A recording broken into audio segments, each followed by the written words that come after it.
Shoulder pain के बहुत कारण होते हैं, जिसमें से एक इम्पॉर्टेंट कारण है फ्रोज़न शोल्डर।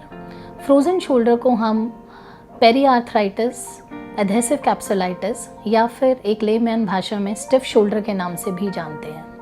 फ्रोज़न शोल्डर में बहुत पेन होने लगता है और उसकी एक्टिव और पैसिव मूवमेंट्स में कमी आ जाती है।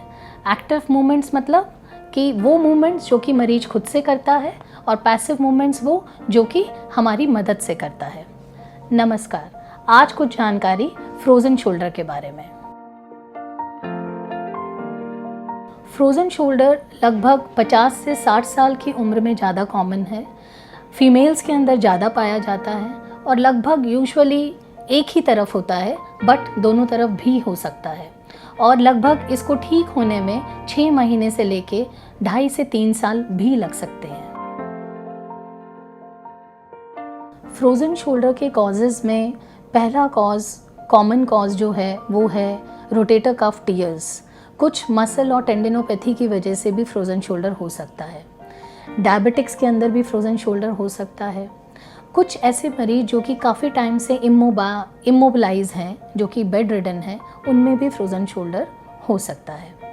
कुछ ऐसे मरीज जिनकी या तो शोल्डर की सर्जरी हुई है या फिर कोई और हार्ट या किसी और जगह की सर्जरी होने के कारण जो कि कई समय से आईसीयू में स्टे करते हैं, उसमें भी फ्रोज़न शोल्डर के चांसेस बढ़ जाते हैं। कुछ पेशेंट्स ऐसे जो कि कुछ मेडिसिन्स लेते हैं, जैसे कि एंटी रेट्रोवायरल थेरेपीज़ जो होती हैं, वो भी फ्रोज़न शोल्डर के शिकार हो सकते हैं।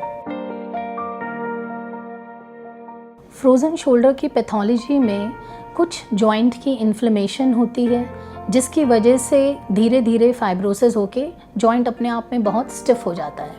इसकी लगभग 3 स्टेजेस होती हैं। पहली स्टेज में बहुत ज़्यादा पेन होता है और धीरे धीरे स्टिफनेस स्टार्ट होने लगती है। ये लगभग 6 से 8 महीने चलता है।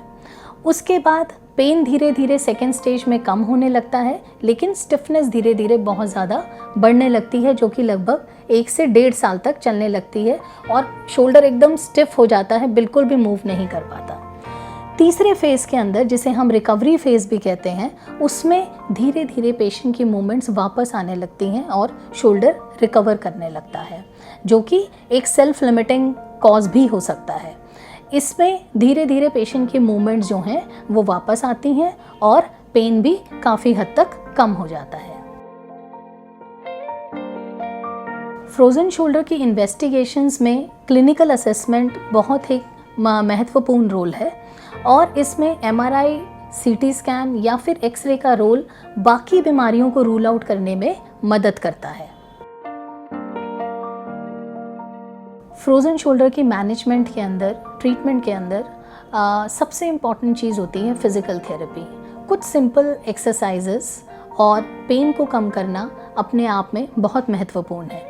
कुछ सिंपल एक्सरसाइजेस मतलब जिस तरीके से हम अपने हाथ को किसी भी एक टेबल पे रख के और धीरे धीरे हम अपनी चेयर को अगर आगे करें तो उससे हमारे स्टिफ शोल्डर की कुछ मात्रा में मूवमेंट हो सकती है और इस डिग्री ऑफ मूवमेंट को हम धीरे धीरे प्रतिदिन बढ़ा सकते हैं। दूसरी चीज़ है दवाइयाँ, जो कि पेन किलर्स हो सकते हैं या कुछ एंटी कन्वल्सेंस मेडिकेशंस हो सकती हैं। तीसरी चीज़ है एक टाइट कंट्रोल ब्लड शुगर का। डायबिटिक्स के अंदर बहुत कॉमन होता है, इसलिए ब्लड शुगर को हमें अच्छे से कंट्रोल करके रखना चाहिए। और 5वीं चीज़ है इसके अंदर रेडियो फ्रिक्वेंसी अब्लेशन। अगर पेशेंट का पेन किसी भी दवाई या फिज़िकल थेरेपी से ठीक नहीं होता है, तो शोल्डर की जो नस होती है जो कि शोल्डर को सप्लाई करती है, उसका हम रेडियो फ्रिक्वेंसी अब्लेशन कर सकते हैं।